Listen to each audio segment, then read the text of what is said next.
Bismillahirrahmanirrahim. Müslüman evlənərkən özü üçün dinində ona kömək edəcək, onu günaha düşürməyəcək qadını seçməlidir.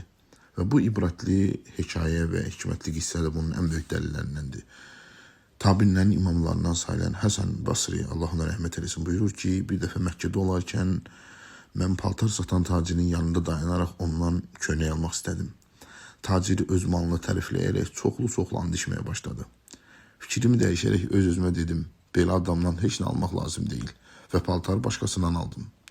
Üstündən 2 il keçdi, həcc etdikdən sonra mən yenə həmin tacirin yanında dayandım.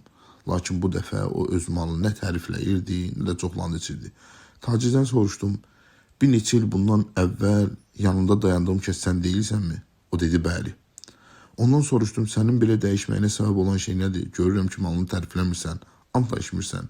Tacir dedi, mənim bir zövcəmin, həyat yoldaşım var idi, qadınım var idi. Əgər mən evə az bir şey aparsam, o həmin şeyi xor görərdi. Çox şey apardıqda isə onu az, dəyərsiz olduğunu düşünərdi. Sonra o vəfat elədi, ondan sonra mən başqa bir qadından evləndim. Səhər bazara getmək istədikdə, o qadın mənə saxlayaraq belə deyərdi. Ey kişi, Allahdan qorx və mənə halaldan başqa heç nə yedizdirmə. Əgər az bir şey gətirsən, mən onu çox görərəm, razı qalaram.